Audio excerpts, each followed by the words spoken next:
자, 이제 오늘 그 Groundhog Day에 관한 그러한 여러 가지 문화적인 모습을 보겠는데요. 거기 사용된 낱말들을 확인해 보시겠습니다. 첫 번째 낱말입니다. 따라 하실까요? beam. beam, 네. 소리가 이 발음이 길 뿐만 아니라 소리의 위치가 혀가 입천장에 상당히 영어에서 가장 높은 조음점, point of articulation을 가진 그러한 발음입니다. 그래서 beam이 아니라 beam 하고 소리가 위로 올라간 상태에서 길게 빼어지는 그러한 발음이죠.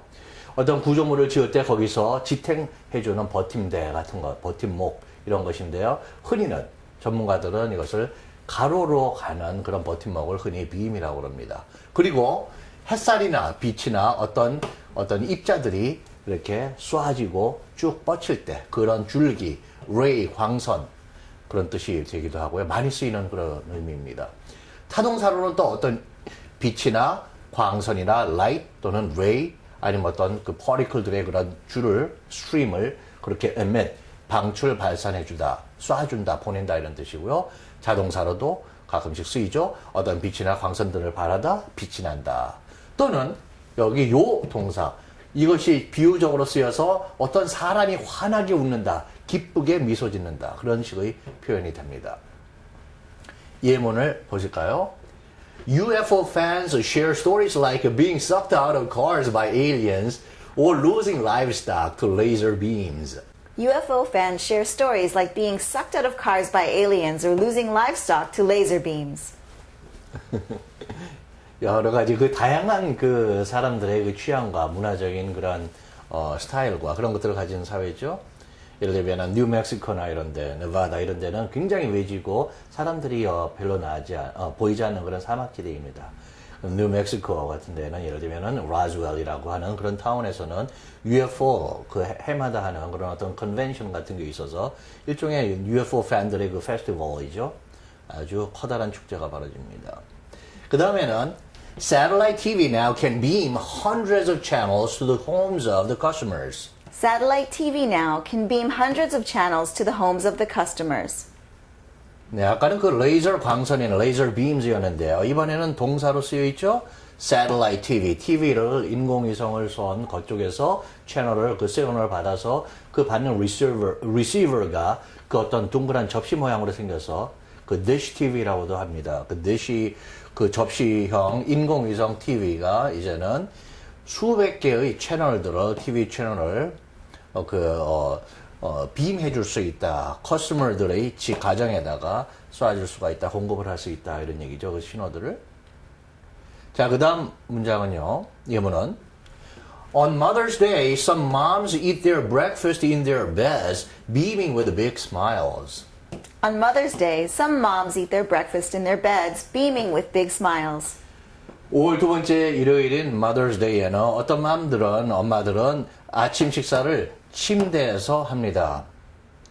이거는 자식들이 그 만들어준 식사를 엄마에게 갖다 줘서 침대에서 엄마는 오늘은 꼼짝 말고 vacuum cleaning 우리가 하고 빨래 laundry 우리가 하고 엄마는 좀 쉬어라 하고 하는 그런 의미죠.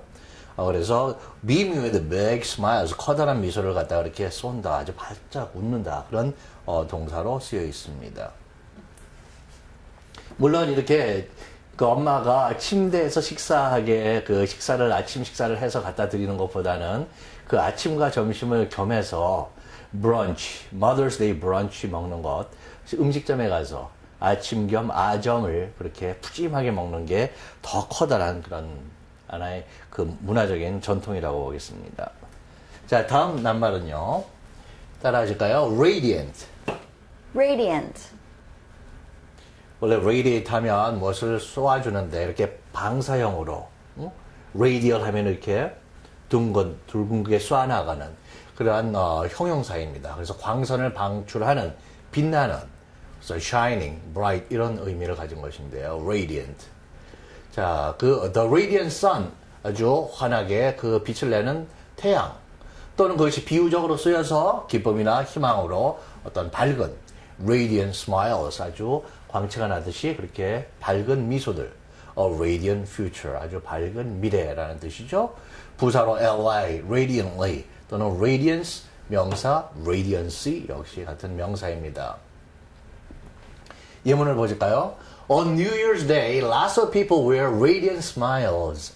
On New Year's Day, lots of people wear radiant smiles. 네, 새해 첫날에는 세계적으로 많은 사람들이 그런 그 새로운 마음으로 새 출발하면서 굉장히 그 젠틀하고 나이스한 그런 attitude, 그런 태도를 띠죠. 그러니까 얼굴도 밝고 미소도 짓고 그럽니다. 많은 사람들이 radiant smiles, 아주 밝은 미소들을 wear, 띈다 이런 이야기죠.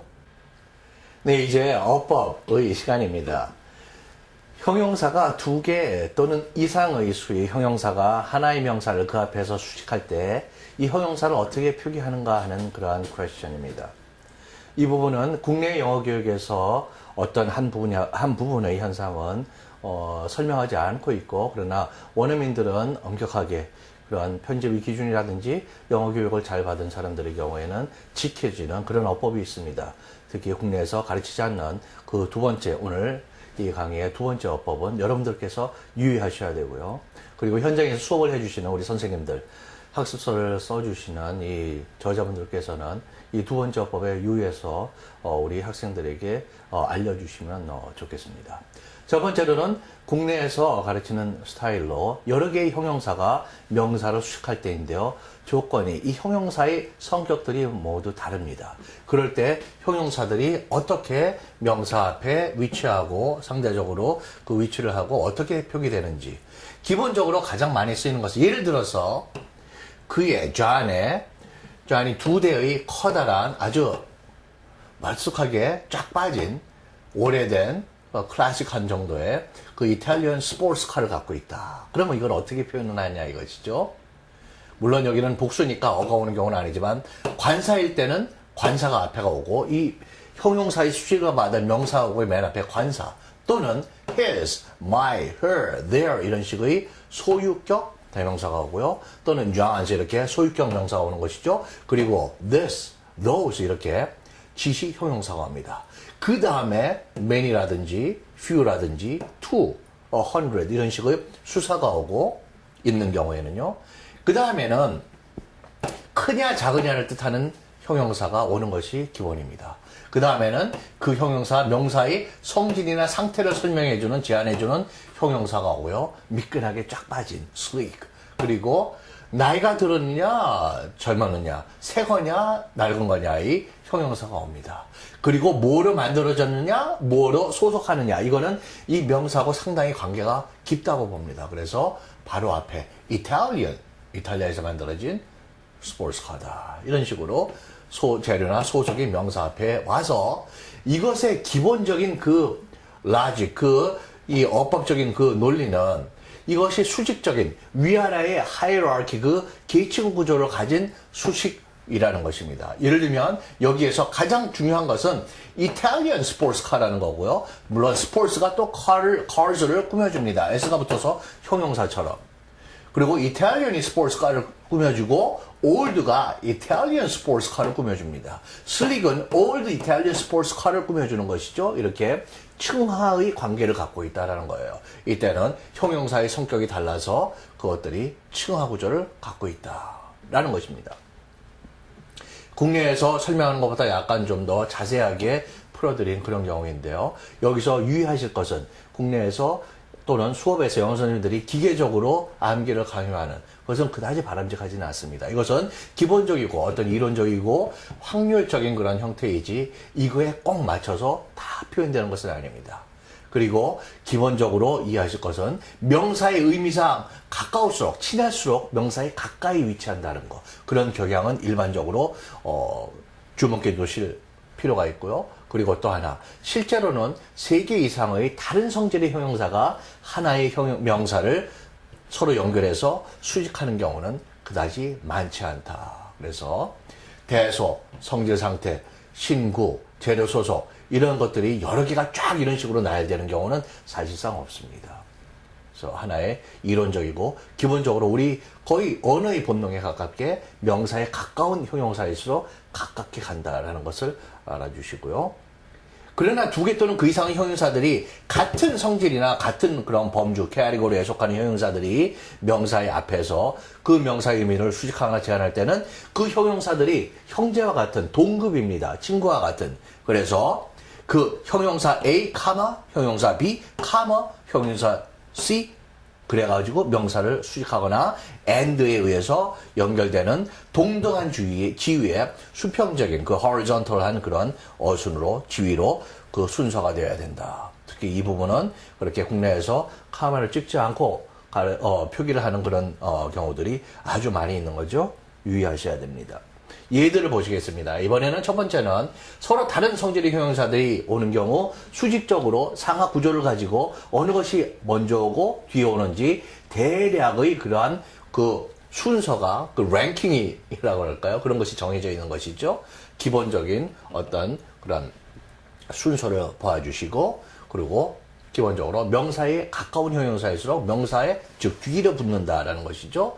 첫 번째 문장을 보시겠습니다. Each fall, several thousand creative-minded young Americans go to art school.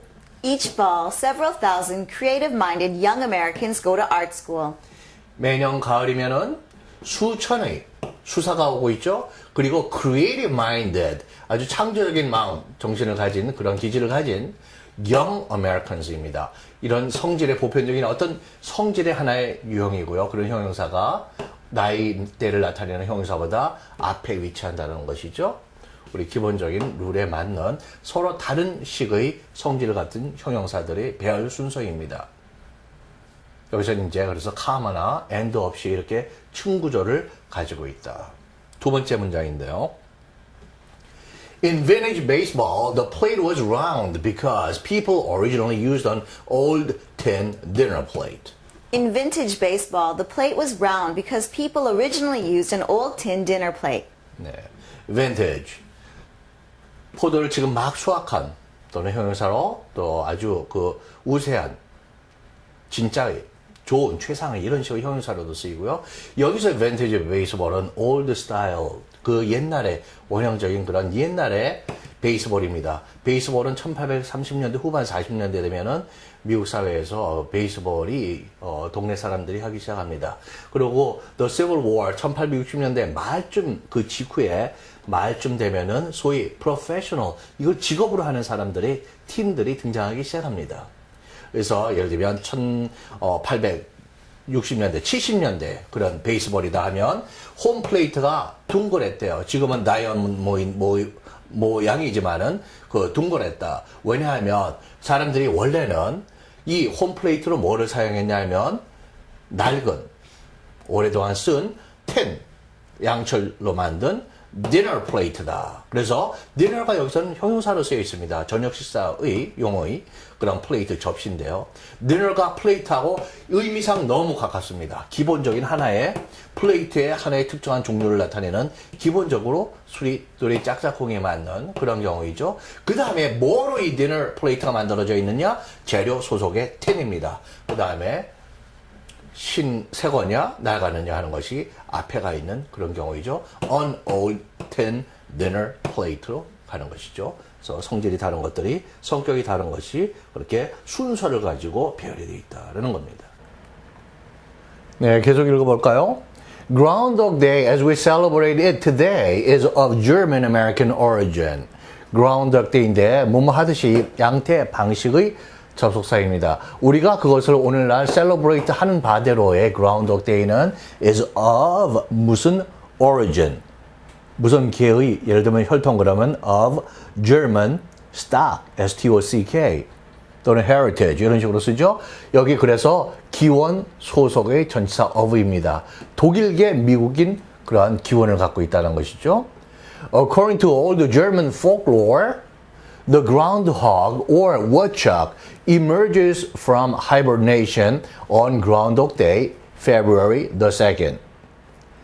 이 오래된 옛날 독일의 그 민속에 따르면 the groundhog은 그거에 대한 그 민간인 보통 사람들이 조금 더 친근하게 알고 있는 woodchuck이 있습니다. woodchuck이라고 표현하는 것이죠. 이거 역시 A, or 비구문으로 A에 대한 그런 보충 설명이 됩니다. 그래서 A나 B 둘 중에 하나 뭘 선택하는 의미가 아니에요. 이 어법 조심하셔야 됩니다. A, or B는 A와 B를 선택하는 게 아니라 B가 A를 설명해 줍니다. 왜 이 어법이 필요하냐면 앞에 낱말이 또는 어구가 어려운 어구거나 외래어거나 해서 이 원어민도 그 뜻을 정확히 모를 거에 대비해서 뜻을 풀어주는 거예요. 그래서 그라운드혹이라고 하는 거는 여러분들 더 많은 분이 아시는 우어척인데요. 어디로부터 hibernation, 동면으로부터 emerges, 등장해서 동면을 깨고 나오는 겁니다. 그라운드혹 데이인 2월 2일 날. 근데 이날은 which is the midpoint between winter and spring. 겨울과 봄 사이의 중간 지점이라는 것이죠. which 앞에 가마가 있어서 그라운드혹 데이 February 2nd에 대한 보충 설명입니다. According to the legend, 그 전설에 따르면 if the day is sunny and the groundhog sees its shadow, 날이 밝고 그라운드혹이 그래서 자기 자신의 shadow, 그림자를 보게 되면 it'll return to its burrow, 자기 땅굴로 쏙 들어가서 and go back to hibernation, 동면으로 다시 돌아갈 거라는 것이 그 전설이 그런 것이죠. Anticipating 6 more weeks of winter. 6주간 더 되는 겨울을 anticipating, 예상을 하면서 잠이나 자야 되겠다 하고 굴로 쏙 들어간다는 거죠. 그 다음에는 if it's cloudy and the groundhog does not see its shadow. 날씨가 흐리고 그래서 groundhog이 자기의 그림자를 보지 못하면 it plays around without returning to its burrow. 자기 땅굴로 들어가지 않고 it plays around 근처에서 이 around는 뒤에 명사 대명사 없어요. 부사입니다. 그냥 주변에서 놀다 이거죠. Which signals an early spring. 그래서 이렇게 들어가지 않고 주변에서 논다고 하는 것은 전설에 따르면 뭐를 뜻하냐? 이 전체의 내용을 선행사로 하는 이 which의 그 특수어법입니다. 여기는 that을 쓸 수 없는 그런 어법이죠. 그래서 땅굴로 돌아가지 않고 주변에서 이렇게 왔다 갔다 이 그라운드혹에 논다고 하는 것은 an early spring, 금년에는 early spring, 이른 봄이 온다는 것을 signals, 그렇게 신호를 보내준다라고 그 레전드가, 그 전설이 이야기를 해주는 거죠. 자, 다음에 또 영작의 문제를 하나 해볼까요? 여기는 다음에 표현을 조건이 있습니다. given과 object를 여기 동사로 object, 무엇을 반대하다를 사용해서 표현해 보라는 것이죠. 많은 이민자들은 자기들의 문화적 유산을 보존하는 경향이 있다. 많은 이민자들, many immigrants입니다. 뭐 하는 경향이 있다. 자주 뭐 한다 그럴 때 given을 쓰면 be given to입니다. 그 to가 방향의 전치사이기 때문에 뒤에 동명사가 오는 것이죠. 보존하다는 preserve, 그리고 문화적인 유산 cultural heritage. 그 다음에 그러나 however yet 일부 이민자들은 some immigrants, some of them 또는 some immigrants 고국의 전통을 고수하는데 반대한다. 핵심은 반대하다, object입니다. 무엇에? to. 그 다음에 이 to가 반대하는 내용의 그 방향의 전치사이기 때문에 고수하다, stick to가 sticking to로 표현되는 것이죠. 무엇을 고수하나요? 고국의 전통을. The traditions, 전통이 여러 가지가 있겠죠. Of their home country. 고국은 또 mother country 또는 old country, the old world 이런 식으로도 표현됩니다. 무엇을 고수한다 할 때 stick to, cling to, hold to, keep to 이런 것들이 사용이 되죠. 자, 그러면 많은 이민자들은 many immigrants are given to 그 다음에 preserving their cultural heritage 또는 inheritance. However, 그러나 some immigrants,들은 object to, sticking to the traditions, 무엇의 전통 of their home country 또는 이 경우에는 다양한 그런 이민자들이 온 다양한 국가에서 온다면 their home countries 이렇게 복수형으로 쓰이는 경우도 많이 있습니다. 여기서 키포인트는 be given to 동명사, 투부정사가 아니라는 거, object 이것도 역시 투부정사가 아니라 to의 동명사를 쓴다는 거죠. 자, 이번에 또다시 영작의 문제입니다. 여기선 조건이 some을 사용하라 라고 되어 있죠. 미국 동부에서 메인주로부터 조지아주까지 약 2180마일을 뻗쳐 있는 애플레이션 트레일은 해마다 봄에서 가을까지 약 400만 명의 하이커들을 끌어들인다라는 표현인데요. 여기서 빨리 주어하고 술부동사를 파악하시자면 Appalachian Trail, 실제 문장에서는 The Appalachian Trail이 되겠죠. 무엇을 끌어당긴다, 사람이나 관심을 끈다, draw 또는 attract, A-T-T-R-A-C-T가 됩니다. 그러면 The Appalachian Trail, 그 다음에 메인주로부터 조지아주까지 2180마일가량을 뻗쳐 있는 이 Appalachian Trail을 꾸미게 됩니다. 그러면 보충 정보를 주니까 which 앞에 comma를 치고 관계대명사에 우리 이 어법 공부했죠? which 앞에 comma를 치고 앞에 나오는 설명사를 보충적인 정보를 supplemental information을 전해주는 그러한 기능을 하게 됩니다. which stretches 어디에 구간에 뻗쳐 있다? 놓여 있다? some 2180 2180 이렇게 읽을 수 있는데요. 원어민들은 대부분의 경우에는 이거를 thousand하고 hundred을 한데 묶어서 빨리 2180 바로 들어갑니다. 약 2180 miles from Maine to Georgia in the east, 동부에 있는 그 Appalachian Trail이 위치에서부터 조지아까지가 The Appalachian Trail을 보충 설명하니까 카마에 카머로 여기서 또다시 끝나요. 그 다음에 The Appalachian Trail이 주어이고 술부동사가 따라옵니다. attracts 무엇을 끌어당기냐 하면 약 3,400만 명의 하이커들. 그러면 some을 쓰니까 3 to 4라고 읽습니다. some 3 to 4 million hikers. 그리고 해마다 annually, each year, 봄에서 가을까지 from spring through fall.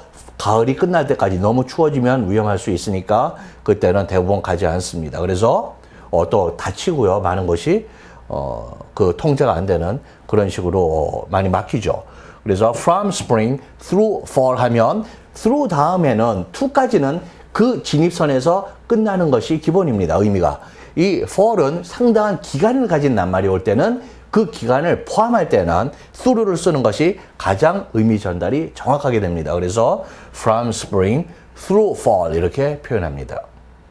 또 하나의 방법은 이렇게 관계 대명사의 그런 계속적인 설명적인 보충적인 어법이 아니라 주어에 대한 보충 정보를 추가 정보를 분사 구문으로도 줄 수 있습니다. 그러면 stretch하는 거의 주어는 그 The Appalachian Trail이니까 이번엔 분사 구문을 이 which stretches를 앞으로 보내보겠습니다.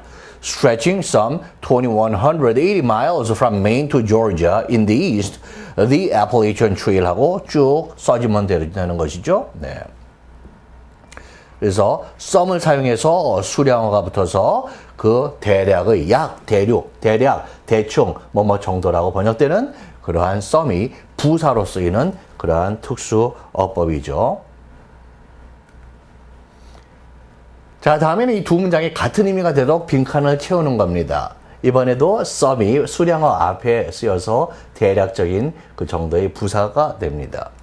The Mall of America in Bloomington, Minnesota receives some 40 million visitors annually. 미네소타주의 블루밍턴이 있는 이렇게 city, town, village의 고유명사가 오고 주, state 또는 캐나다의 경우에는 province, P-R-O-V-I-N-C-E 또는 country 이름, 도쿄, Japan 하면 이렇게 카마로 Seoul, Korea 그 사이에 들어갑니다. 여기 뒤에도 카마가 와요. 그래서 미네소타주 블루밍턴에 있는 The Mall of America는 receives some 40 million visitors annually. 매해 약 4천만 명가량의 방문객들을 맞습니다라는 표현이죠. 자, 그러면 The Mall of America in Bloomington, Minnesota receives 이 some 쪽을 수량사를 먼저 쓴 다음에 40 million visitors 그 다음에 여기를 채워넣는 거예요. 그러면 or so 스페시픽한 수량어를 앞에 쓰고 or so는 그와 유사한이라는 그러한 지시부사가 되는 거죠. or so가 들어가서 같은 의미가 됩니다.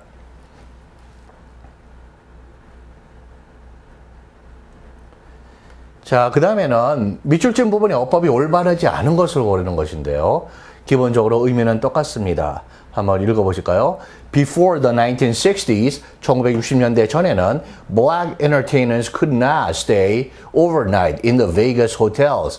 흑인 그 연예인들은, 엔터테인 해주는 사람들은 베이가스에 있는 호텔 전체를 이야기합니다. 너의 복수 S가 붙어서 그 전체를 예의 없이 표현하는 그러한 방식입니다. 베이가스의 호텔에서 stay overnight, 밤새 머무를 수가 없었다. 잠을 잘 수 없었다 이런 얘기죠. 허용이 안 됐어요. 왜냐하면 racial segregation, 인종 그 격리, 그것 때문에. Where they sang, 지네들이 노래를 한 곳인데도, 가수인데도 거기서 잠을 잘 수 없었던 거죠. 그 호텔에서. 그 다음에 nor could they, 그들은 무엇조차 또 할 수 없었다. Gamble in the casinos, 그 호텔에 그 카시노가 들어 있습니다. 카지노가 아니라 카시노, 이 스트레스가 두 번째 있고 I로 되어 있지만 C 이렇게 발음이 길고 높아집니다. 카시노에서 이렇게 자기네들이 노래했던 호텔의 카시노에서 도박도 할 수 없었습니다. 라는 표현입니다. 앞에 문장이 흔히 대부분 부정문일 때 뒤에 문장을 절로, 양쪽을 절로 이렇게 대등하게 연결해서 더 큰 문장으로 묶어줄 때 nor는 물론 카마를 찍고 nor 그 다음에 도치된다고 그랬죠. 조동사가 올 때 주어 앞에, 비동사가 올 때 주어 앞에 또는 일반 동사일 때는 주어의 인칭과 시제에 맞는 did라든지 does라든지 do라든지 그 다음에 주어가 오고 두 동사가 조동사니까 뒤가 동사 원형이 따르는 거죠. 자, 여기에서는 nor가 문장의 앞에 와 있습니다. nor는 이따금씩 이렇게 대등절을 이끄는 것이 기본인데 문장의 앞에서 연결 부사처럼 사용될 수 있다고 말씀드렸어요. 그리고 이럴 때는 neither로 흔히 표현될 수도 있습니다. neither. 여기는 nor could they 도치돼 있죠? 정확한 표현이 되겠습니다. 3번에서는 뭐가 다르냐 하면 다 똑같은데 카마에 nor they could로 되어 있습니다. 이거는 nor가 부정어이기 때문에 반드시 도치돼야 되기 때문에 nor could they 1번처럼 표현돼야지 3번에 주어, 조동사, 정상원수로 간 것은 어법상 틀리는 것이죠. 절대로 허용되지 않는 그러한 잘못된 어법입니다. 네, 지금까지 어법 또는 어휘들의 그 사용의 그 용례를 오늘 점검을 해봤는데요. 이제 여러분들께 또다시 모든 강의 끝부분에 여러분들께 부탁드리는 그 리스닝 훈련을 부탁드립니다. 여러 번 강조하지만은 그 리스닝 자체의 그 능력을 키우는 것만은 아닙니다. 이 영어, 어떤 언어다 그 4대 영역이라고 하는 것은 소위 teaching이나 그 learning 그리고 그 시험의 필요성에 의해서 그 arbitrarily 그 임의적으로 나누어진 하나의 컨셉트에 불과합니다. 그 4대 영역은 서로가 아주 intricate하게 서로 intimate하게 가까이 긴밀하게 관련을 맺고 있는 것이죠. 그래서 listening 여러분들의 writing과 speaking과 reading 전체에 영향을 줍니다. 특히 우리 국내의 영어 교육은 영어 학습은 대부분의 경우 아직 의미라고 하는 것에 대단히 그 약한 그런 모습이죠. 주로 종이에 프린트된 것을 통해서 눈도장을 찍고 하게 됩니다. 여러분들께 그쪽에 이렇게 음과 듣는 것 말하는 쪽에 강한 그런 모티베이션을 드리도록 만들어진 것이기 때문에 텍스트 없이 두세 번 꼭 들어주시고요. 그 다음에 텍스트에서 지적된 중요한 것들을 확인하시면서 다시 한번 마지막으로 총정리 겸 들어주실 것을 부탁드립니다. Now that's all for today. Thanks everyone for attending this long lecture once again. And I'll be looking forward to seeing you again in my next lecture. Thank you. Have a good one.